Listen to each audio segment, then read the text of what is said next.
GREM presenta un espacio dedicado a nuestros orígenes. Bienvenidos a una hora para la reflexión de los acontecimientos que forjaron nuestra existencia. Diálogos con la historia, un espacio dedicado a nuestros orígenes. Encuentros con nuestro pasado. Diálogos con la historia.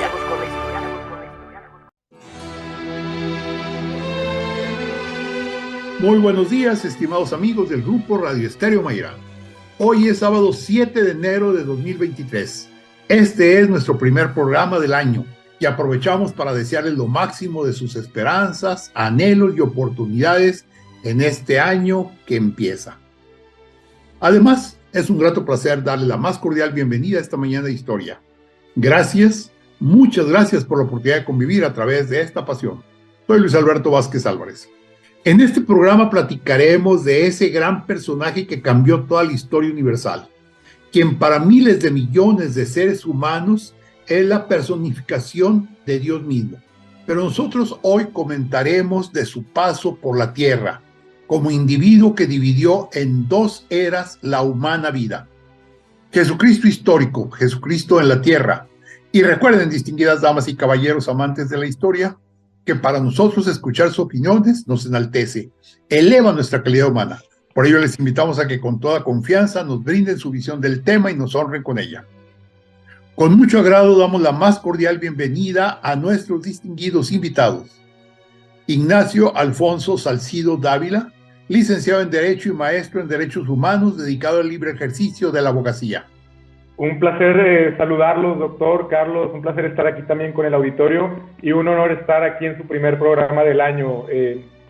Pues bueno, que tengan un muy feliz 2023. Carlos Humberto Huerta Ochoa, licenciado y maestro en Derecho, catedrático universitario y abogado consultor con acentuación en amparo. Buenos días, doctor Luis Alberto, Nacho, radioescuchas en este inicio del 2023 y todavía con algunos resquicios de la Epifanía. Gracias. Gracias. Y bueno, como música de fondo, lógicamente estaremos escuchando El Mesías de Jorge Federico Händel. Vamos a comentarles lo siguiente. Este programa fue una iniciativa del licenciado Nacho Salcido. Y entonces, por ese motivo, yo le voy a pedir que nos platique por qué escogió en particular este tema. Muchas gracias, doctor. Pues lo que pasa es que durante varios programas hemos estado analizando a figuras, a personas que han ejercido puestos de poder, que han ostentado la posibilidad de alterar los destinos de una gran cantidad de personas. Y ciertamente, de una forma o de otra, hay un común denominador. El hecho de que, por un lado, es indiscutible que han marcado la historia de pueblos enteros, tanto las personas que ostentaron el poder de las casas monárquicas europeas, de las que ya hablamos en la serie de programas, como los dictadores, y ambos tienen en común el hecho de que ejercían ese poder sobre un grupo de personas y ese grupo de personas, quisieran o no quisieran, les obedecían, pero por lo mismo creo que era natural irnos de ese tema de individuos que no hicieron un buen uso del poder al individuo que, como usted lo comentó al presentar el programa, que ejerció el mayor liderazgo de la historia, porque habrá una gran cantidad de opiniones sobre si, inclusive, me atrevo a decirlo porque es verdad, sobre si existió, sobre si no existió, sobre si la religión que fundó es buena o no es buena, por la historia que tiene el cristianismo, las persecuciones, la Santa Inquisición. Obviamente en todas las religiones, según la época histórica, pues se han realizado actos que a la luz de un criterio moral actual no son los adecuados.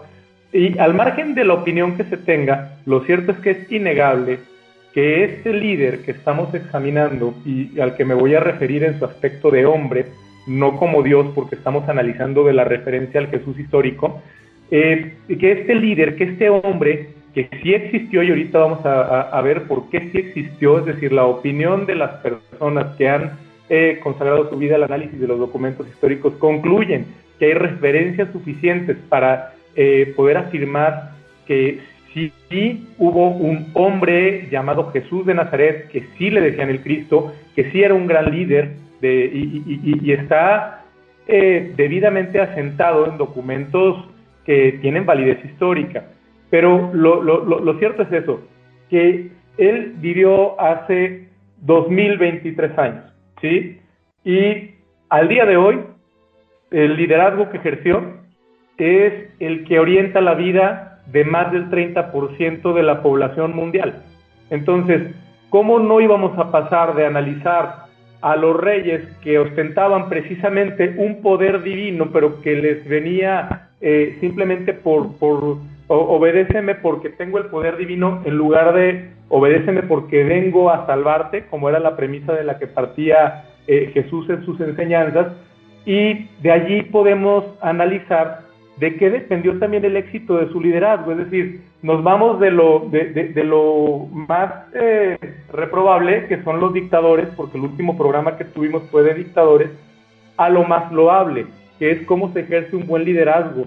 Y de hecho, hay analistas en cuestión de gestión empresarial que han tomado el ejemplo de la forma en la que cursó su vida Jesús para enseñarles a los líderes a liderar. Es decir, cómo se convierte una persona normal en un líder, porque hay conceptos que se tienen que tomar en consideración. El primero es el liderazgo. ¿Y qué es el liderazgo? El liderazgo es, según algunos autores, el arte de influir sobre la gente para que trabaje con entusiasmo en la consecución de los objetivos en pro del bien común. Entonces, desde aquí podemos ir perfilando que un liderazgo sano siempre tiene que tener como objetivo final el bien común.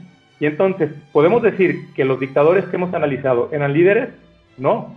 Pero ¿cómo que no eran líderes? Si tenían el poder de decidir el destino de todo el pueblo que gobernaban. Bueno, pues porque realmente no influían sobre la gente para que trabajara con entusiasmo en la consecución de objetivos en pro del bien común. La mayoría de los dictadores, si no es que todos, buscaban que la gente hiciera lo que a ellos les beneficiaba. Y por eso es que la mayoría acabaron fugándose con grandes fortunas o acabaron muertos, pero sus familias con grandes fortunas, porque nunca veían el bien común, sino que buscaban el ejercicio del poder para beneficiarse a sí mismos. Y aquí hay que distinguir también, porque un líder busca influir, e influir significa que alguien haga la voluntad del líder a través de la autoridad, pero no del poder. Porque ¿qué es la autoridad? Y es otro concepto. La autoridad es el arte de conseguir que la gente haga voluntariamente lo que uno quiere, debido a su influencia personal. ¿Y cómo no podemos decir que Jesucristo es un verdadero artista de liderazgo si, a pesar de haber vivido hace 2000 años, aún está el eco de todo lo que hizo durante su paso en esta tierra?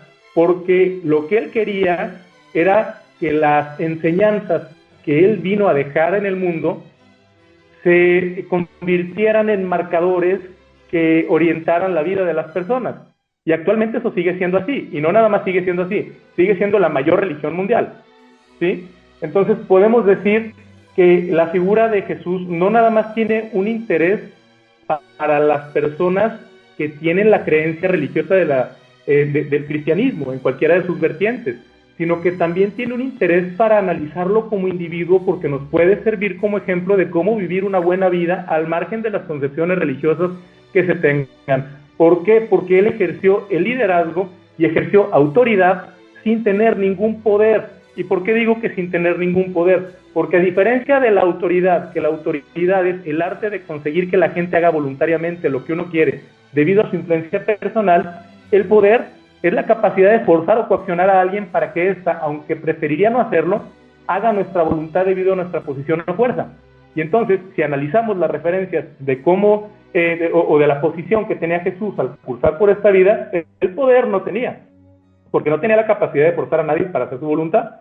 Él lo que desarrolló fue una inmensa autoridad que todavía permea hasta esta época. No sé, doctor Carlos, si quieren que continúe yo con algunas referencias históricas a la existencia de Jesús, o si quieran abonar un poquito más sobre este tema.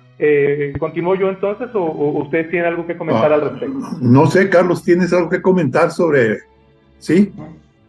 Sí, pues bueno, antes que nada de empezar con mi intervención, quiero felicitar al Grupo Radio Estéreo Mayrán porque en estos días cumplieron 35 años de Actualidades GREM, y eso también es hacer historia, entonces enhorabuena. Bueno, ahora sí, entrando al tema histórico, pues bueno, en tiempos recientes ha habido muchas manifestaciones de interés por Jesús, pero no, como decías Nacho hace rato, no considerándolo como un centro de un prodigioso suceso cósmico de encarnación, de redención, sino como un personaje histórico despojado de toda resonancia religiosa o de artículo de fe, vamos a llamarlo así.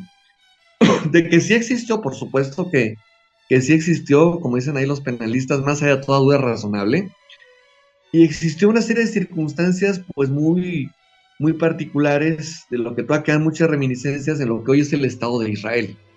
Geográfica, históricamente, pues es un aspecto territorial, un capítulo geográfico pues bastante pequeño.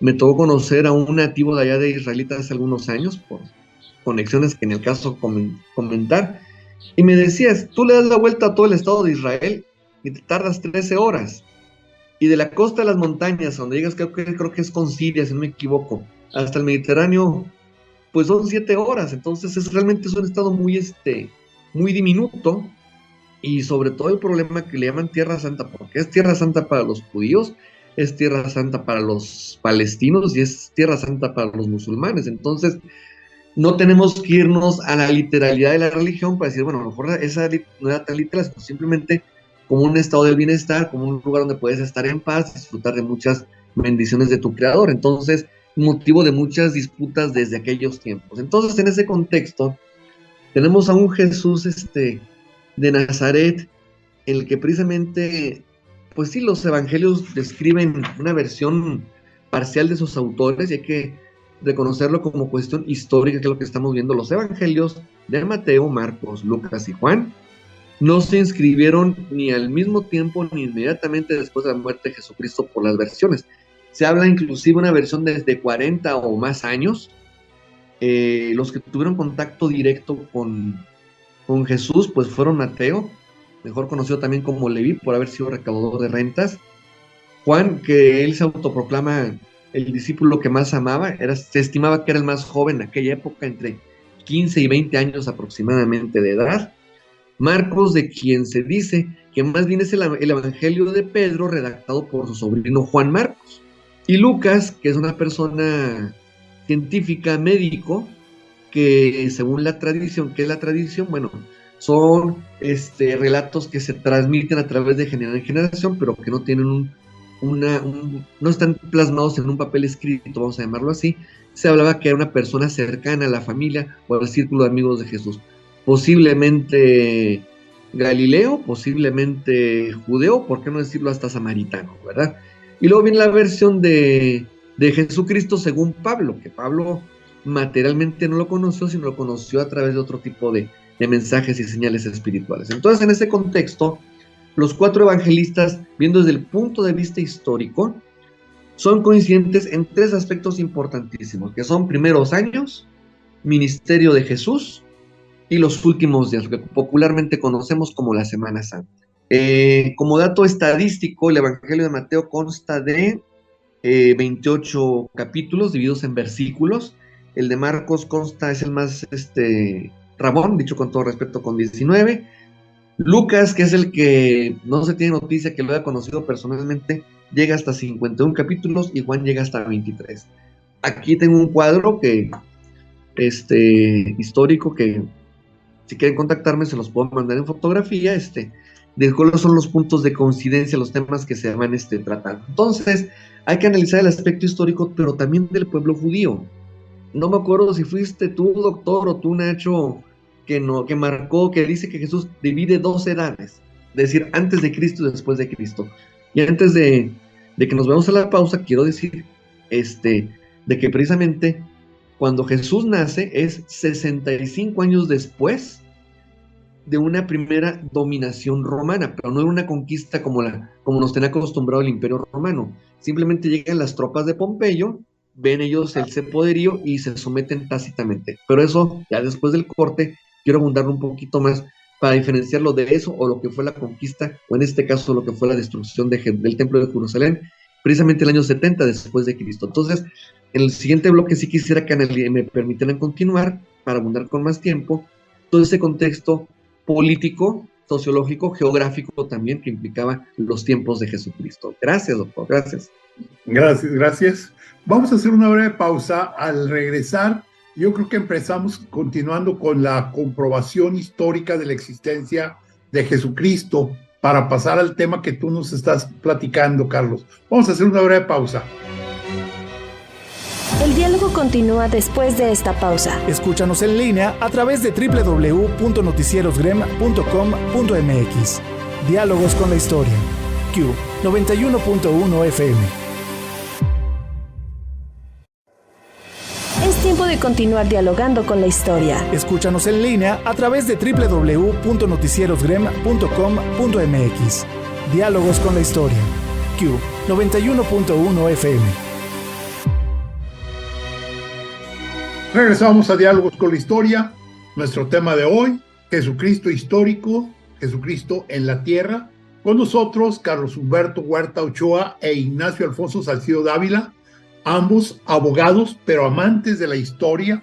Y realmente nuestro tema de hoy está muy enfocado a la existencia histórica real de Jesús de Nazaret, Jesucristo. Y bueno, el licenciado Ignacio Salcido quería hacer algunos comentarios, algunas precisiones precisamente sobre las pruebas de la existencia real de su vida sobre la tierra.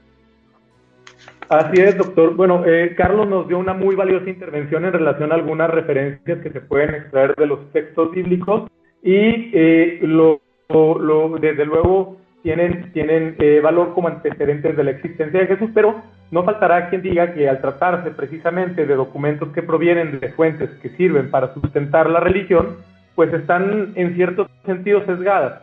El punto es que hay referencias históricas no cristianas sobre Jesús de Nazaret y eso es lo que permite corroborar mediante una cuestión más objetiva sobre fuentes que no tenían ningún interés en Jesús como líder religioso, sino simplemente que tenían un interés en documentar los hechos históricos.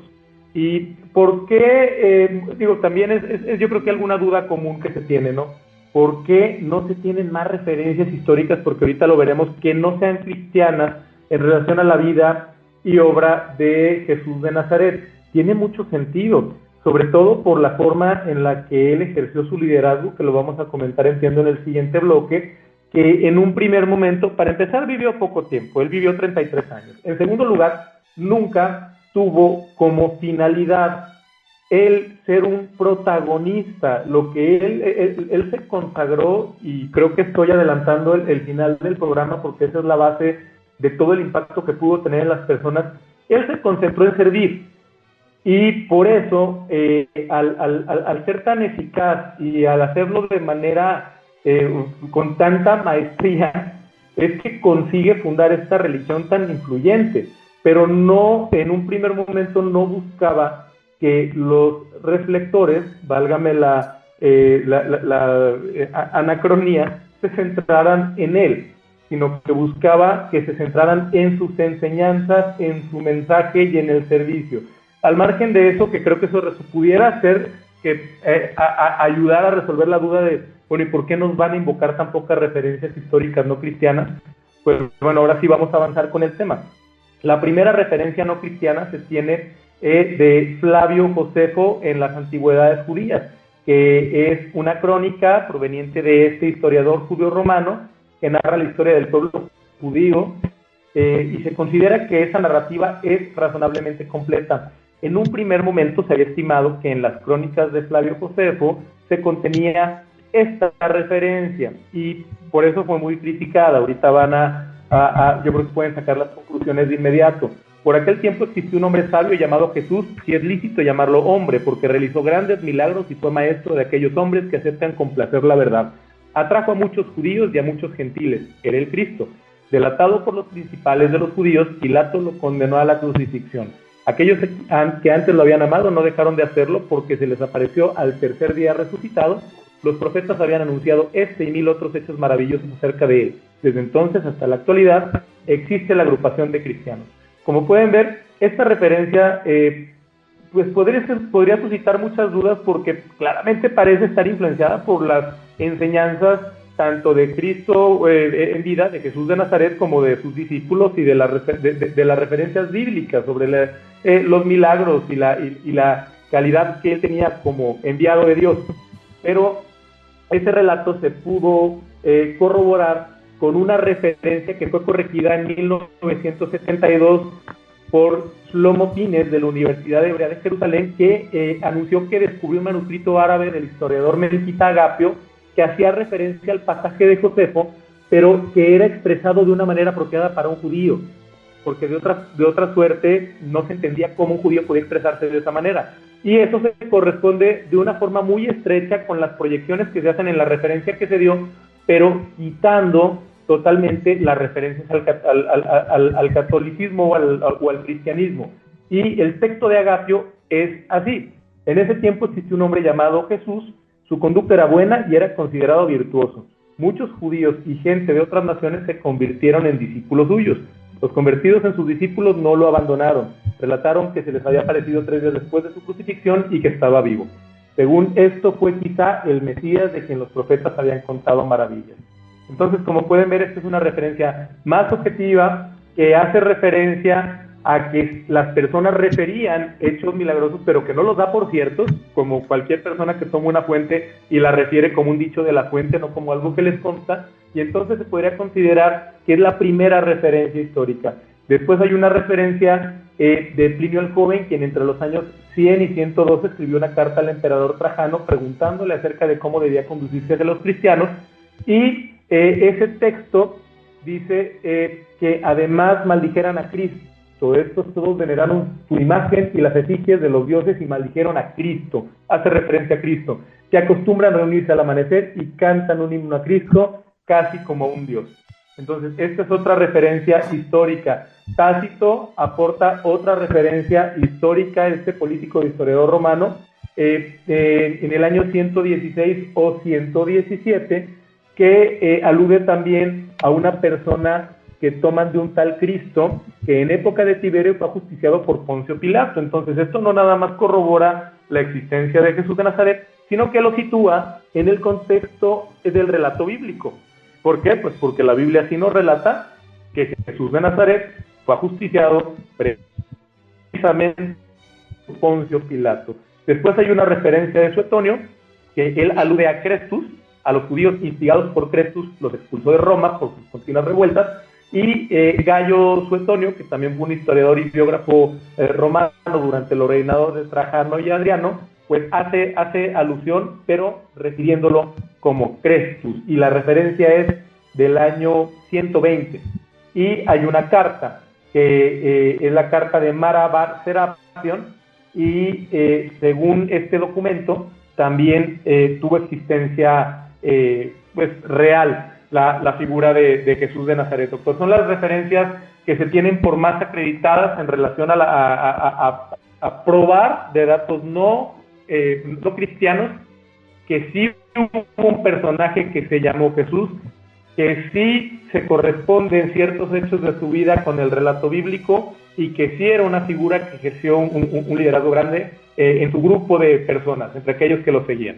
Muy interesante. Yo aquí quiero mencionar algunos 2 o 3 aspectos que considero importantes también de lo que he leído. En primer lugar, partamos de que son 4 los evangelios que la Iglesia Católica reconoce. Ojo, porque hay otras iglesias que reconocen otros evangelios, pero en realidad podemos hablar de que existen por lo menos otros 12 o 15 evangelios que tratan precisamente de la figura de Jesús en la tierra, de su predicación, de su vida.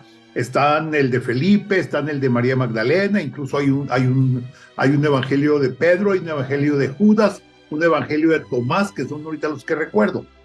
Es decir, que hay más textos que se pueden considerar o no desde el punto de vista cristiano, pero que la iglesia en su momento determinado sí los conoció, pero no los acumuló en el Nuevo Testamento, por razones que pudieron tener en su momento, que esto debe ser por el siglo III o IV de nuestra era, es decir, entre los años 200 y 300, cuando la iglesia empezaba ya a tener una fortaleza de mucho tipo, importante y hasta política. Hay un aspecto que yo he leído, creo que fue en Renan, que leí cuando hace la crítica tan fuerte contra Cristo, porque es uno de los principales detractores de la figura de Cristo. No hay un solo ser que no tenga detractores, y que dice que la mención que nos acaba de presentar el licenciado Salcido de Flavio Josefo es muy tenue, es muy pequeña. Y bueno, yo quiero decirles a ustedes, a ver, lo siguiente, y ponerlos a todos, a mis dos amigos que están aquí en el estudio, como también a todo el auditorio, que se imaginen que son historiadores. Y la primera pregunta que les hago es, oigan, ¿ustedes creen que existió el Che Guevara? Nacho, Carlos, ¿sí? Ok. Sí. Ok, muy bien. Ahora bien, ustedes son historiadores del Imperio Americano. Ustedes van a hablar desde que el Mayflower llegó a las costas atlánticas de Norteamérica, cómo los primeros colonos empezaron a fundar las primeras poblaciones, Boston, Pensilvania, Filadelfia, etcétera.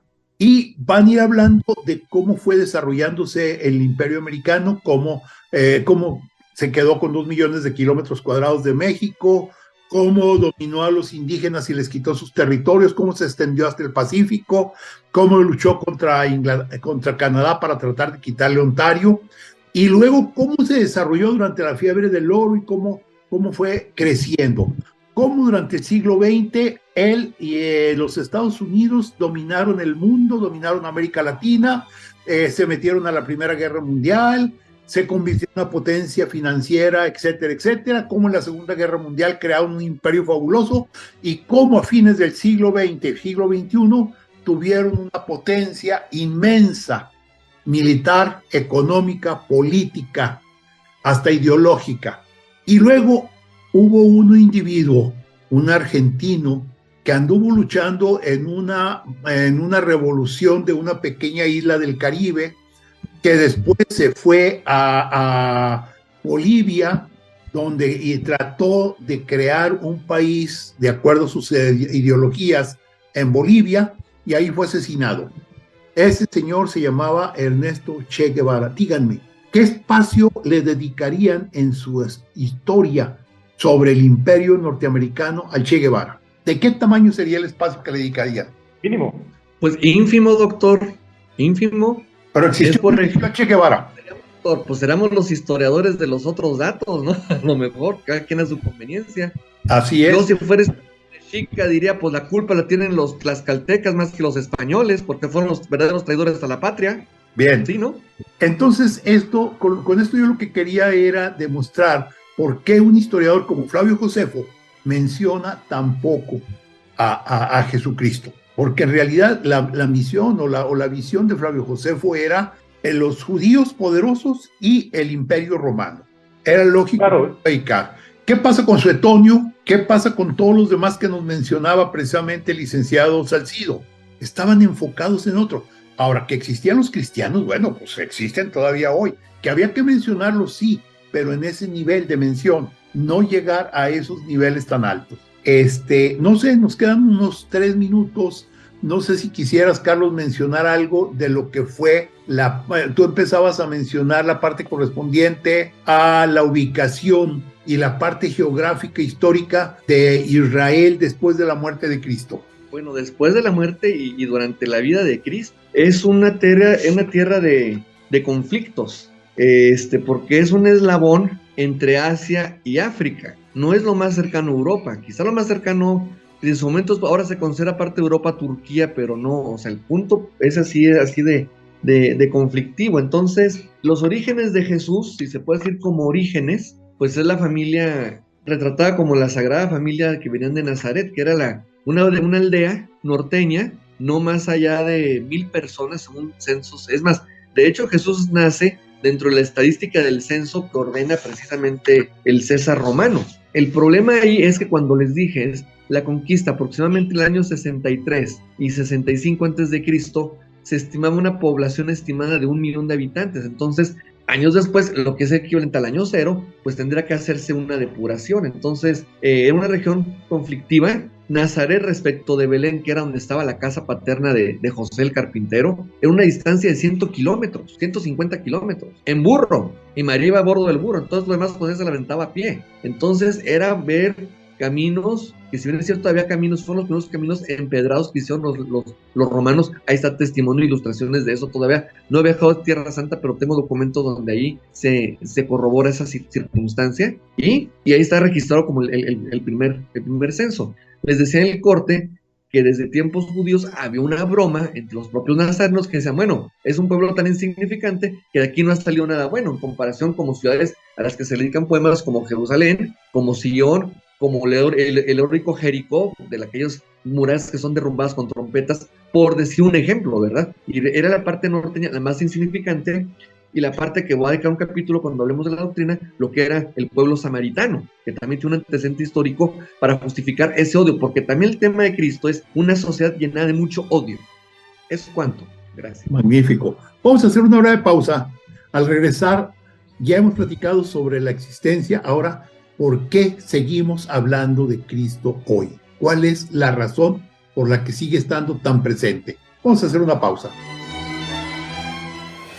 El diálogo continúa después de esta pausa. Escúchanos en línea a través de www.noticierosgrem.com.mx. Diálogos con la historia. Q 91.1 FM. Es tiempo de continuar dialogando con la historia. Escúchanos en línea a través de www.noticierosgrem.com.mx. Diálogos con la historia. Q 91.1 FM. Regresamos a Diálogos con la Historia. Nuestro tema de hoy, Jesucristo histórico, Jesucristo en la tierra. Con nosotros el licenciado Ignacio Alfonso Salcido Dávila y el licenciado Carlos Humberto Huerta Ochoa, abogados amantes de la historia.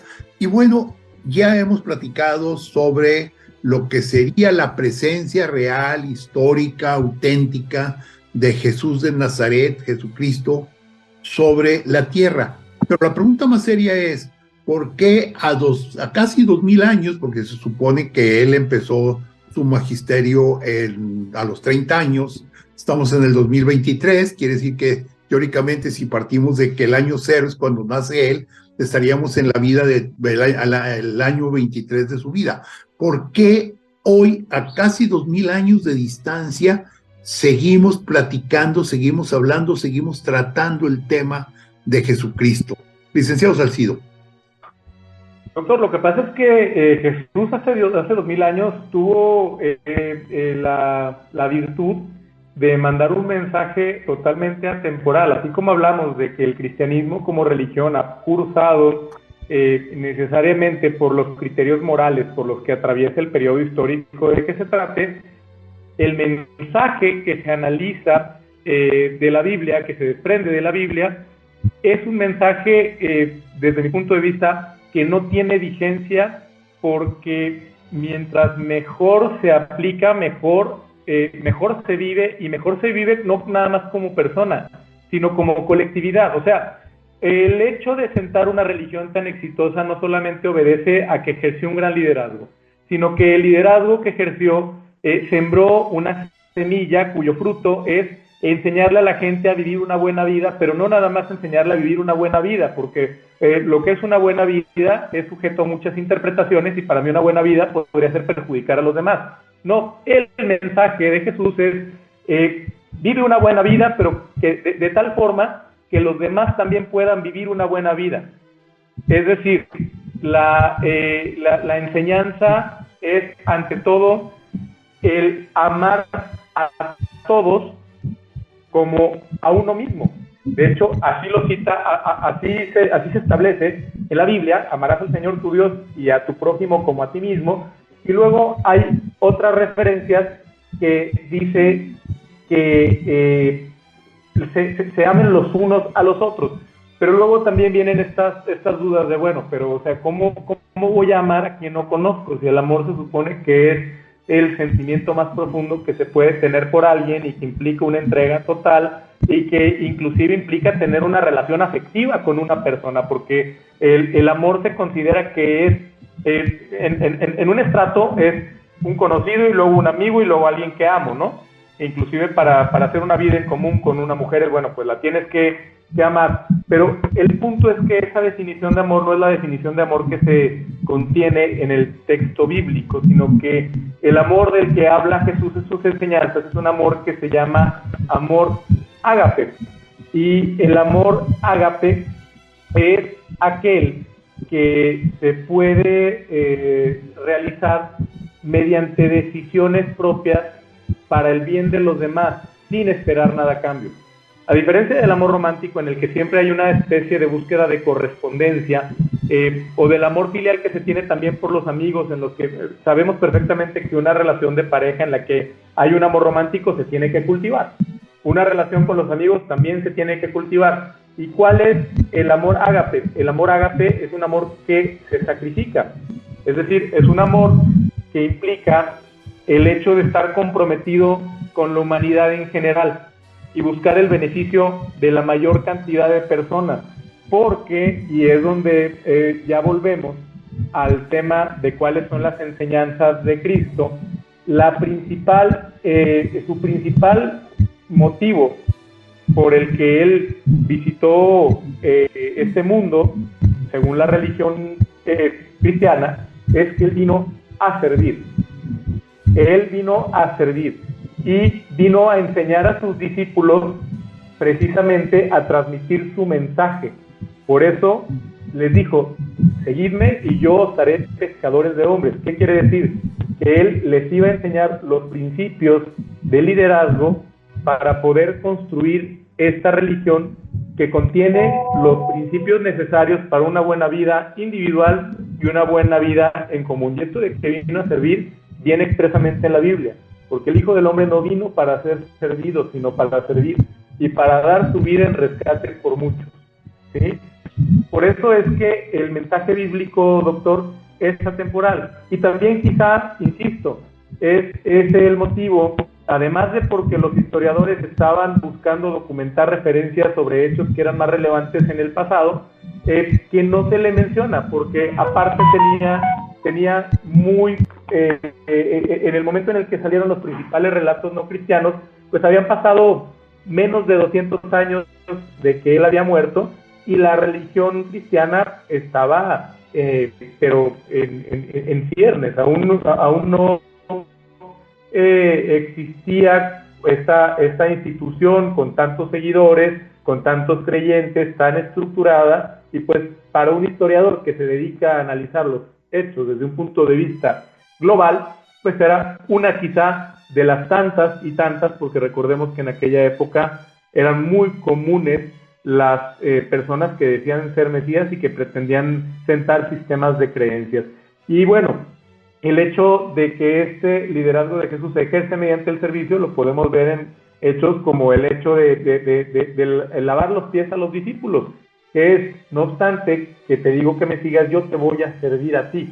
Yo te voy a servir a ti. El hecho de que también entra cuando entra a la ciudad de Jerusalén, entra en un burro, no entra con la gloria que se pretendería de alguien que se dice el Mesías, sino que quiere enseñar que la humildad es la clave para tener una buena vida. Doctor Carlos. Excelente, muy bien, sí, bueno, muy claro. Carlos, ¿querías comentar algo? Adelante. Pues sí, por eso la palabra evangelio, que es la buena noticia de una mejor vida, pues incomodaba a muchos. Ahora, hay un detalle también, viendo lo histórico también, que ha quedado muy manifiesto.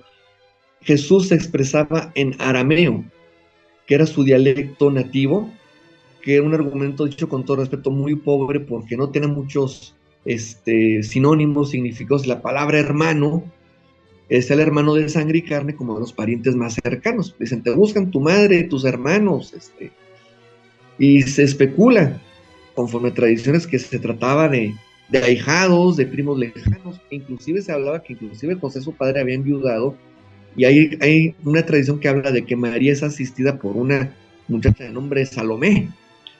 De hecho, cuando están en el sepulcro vacío, dicen, pues estaban las tres Marías: María de Magdala, María la de Cleofás, que era un tío político de Jesús. Entonces, tiene muchos significados. Entonces, ¿cómo es posible que un lenguaje arameo, un lenguaje muy pobre, causara tanto revuelo de cambio? Hablar en parábolas, que es una forma de decir hablar en indirectas, para que la gente entendiera esas comparaciones. Hay gente que especula, con todo respeto, de que inclusive precisamente la vida no cubierta de Jesús, de los 12, que es cuando se pierde en el templo, hasta su vida pública a partir de los 30, se habla que todas esas parábolas, pues bien, puede haber sido vivencias que le tocó él estar al lado de su padre, José, su padre putativo, adoptivo, como carpintero, o más bien dicho, como obrero. De hecho, se le considera bajo el rito católico como San José Obrero, porque no solo era carpintero, también, como quien dice, le hace al moldurero, al albañil, al pintor. Entonces, de andar de andanza en andanza, pues a lo mejor lo de la parábola del hijo pródigo fue una vivencia que les tocó presenciar. La parábola del sembrador, la parábola así de que decir de las vírgenes que estén alerta, es decir, una forma de señalar, oye, estate alerta cuando te toque el día y la hora en que te vengan a rendir cuentas. El samaritano, y quiero hacer un capítulo especial histórico acerca de lo que es el pueblo de Samaria. El pueblo de Samaria es un pueblo también norteño, porque eran tres pueblos: Galilea, donde está Nazaret, Samaria y lo que es Judea, propiamente dicho, que la capital es Jerusalén. El punto es que los samaritanos, entre esas conquistas que tuvieron, cuando entronizan a ciertos monarcas, unos de ellos empiezan a practicar el paganismo. Hace una combinación de hacer un lado al dios judío para combinarse, se mezclan con extranjeros. Eso ofende mucho a los habitantes de Judea. Forman parte los samaritanos por parte del Estado de Israel, pero por esa indignación, por esa falta de pureza, los tenían relegados hacia un lado. Entonces, aparte de que ellos estaban en una gran montaña, dicen, entre más alto estemos más cerca de Dios. Entonces, de allí que esa palabra de comparar al buen samaritano, que se comporta mejor que los propios judíos, una persona que cae en desgracia, pues claro que les pega muy gacho en las muelas. Así como aquella mujer que va a la región de Samaria, y los discípulos, no vayas, te van a matar, te van a apedrear, te va a ir muy mal. Y empieza a tratarla con esa sencillez, con esa humildad, en el pozo de Jacob, precisamente. Y es cuando le dice, pues a lo mejor tú dame del agua de beber de la que te da vida eterna. Entonces digo, todas esas regiones históricas. Ahora, un comentario que dije hace rato, decían, de Nazaret no ha salido nada bueno, lo decía Natanael. Era una ironía, no era un sarcasmo, porque pues, era un pueblo sencillo, con gente que se dedicaba a la carpintería, a la obra, y excepcionalmente algunos que navegaban y pescaban en el mar de Galilea, que es un mar ahí estancado en pleno desierto. Y dato curioso, Jesús recorre obviamente Cafarnaúm, recorre el mar de Galilea, recorre Cesarea de Filipo, es más, lo que es la frontera de Gaza, y un país también que es un ícono histórico, Sidón, que pertenece a los fenicios, también hasta allá llegó. Entonces, ¿cómo es posible que armara tanto revuelo? Lo que hacemos hace rato, haciendo milagros. Había muchas gentes que el propio judío los llamaba charlatanes, que hacían adivinaciones, que hacían hechizos según ellos, y sanaciones de algunas personas. Algunas sanaban, algunas no. Los evangelios también son muy claros al respecto de lo que pasaba con Jesús, la gente que buscaba sanarlo. Entonces, ¿por qué se les removía todo ese tema al Sanedrín judío? Si lo pudieron haber tratado pues como uno más, ¿verdad? Entonces, eso quizás es el gran misterio, el misticismo que tiene la figura de ese liderazgo del Jesús de Nazaret histórico, que es crucificado bajo una pena extranjera, romana, inadecuada desde un punto de vista jurídico. Creo que fue el primer programa que tú nos invitaste, doctor, hace casi ya 2-3 años, que solo le correspondía a los traidores al Imperio Romano. Entonces, ahí es donde viene esa situación, o sea, la injusticia de esa pena romana impuesta por violaciones a normatividad judía. Entonces, cosa curiosa, también un dato histórico. Jesús, no hay dato ni bíblico ni evangélico que dicen, nadie es profeta en tu tierra, sí, pero tú no naciste en Nazaret, te criaste en Nazaret, pero no hay dato que nos indique que alguna vez haya ido a predicar a Belén, donde precisamente nació. Es cuanto a lo que es mi intervención, muchas gracias. Magnífico. Ok, ya pues nos quedan 2 minutos, a mí me gustaría nomás preguntarles, ¿la muerte de Jesús fue necesaria precisamente para su aspecto histórico? Desde luego, sobre todo porque el mensaje central es el sacrificio, y lo dice el Sermón de la Montaña. O sea, el mensaje central del cristianismo es que la felicidad y la realización dependen de hacer el bien y de inclusive sacrificarse para hacer el bien, y eso lo podemos ver porque dice: bienaventurados los que tienen hambre y sed de la justicia, de ser justos y santos, porque ellos serán saciados. Bienaventurados los que padecen persecución por la justicia o por ser justos, porque de ellos es el reino de los cielos. Y hablaba también de que habéis oído que se dijo ojo por ojo y diente por diente. Yo empero os digo que no hagáis resistencia al agravio. Antes, si alguno te hiriere en la mejilla derecha, vuelve también la otra. Y al que quiera armarte pleito para quitarte la túnica, alárgale también la capa. Entonces, ¿cómo se puede llamar? La mayor muestra de los principios que él vino a predicar, es sacrificar la propia vida por el bienestar de los demás, porque sabía que mediante su sacrificio iba a quedar perenne el mensaje que vino a enviar, doctor. Excelente, gracias. Carlos. Pues sí fue algo icónico su muerte, más allá de toda creencia, convicción religiosa o profecía según las escrituras, para de alguna manera colocarlo también en el centro de la historia. Y tan es así que trascendió a las fronteras, y no hablo del mundo actual, hablo del propio Imperio Romano, que le agarró una tirria tremenda, y ahora pues Roma es la sede precisamente de la Iglesia católica. Claro, hay más otro tipo de iglesias así de estirpe cristiana, pero al final del día pues termina imponiéndose. Sí tuvo una trascendencia. La Biblia, véase desde el punto de vista católico, bautista, evangelista, metodista o como quieran, siempre va a estar sujeta a interpretaciones, y cada quien puede irla interpretando o adaptando inclusive a situaciones. Así es. Gracias. Magnífico. Pues muchas gracias. Gracias al licenciado Ignacio Alfonso Salcido Dávila. Gracias al licenciado Carlos Humberto Huerta. Muchas gracias por su participación en esta serie tan interesante.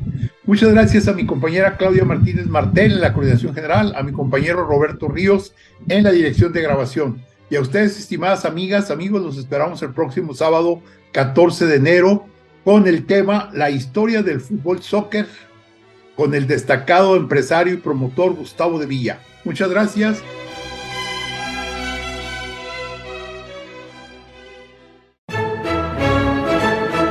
GREN presentó Diálogos con la Historia.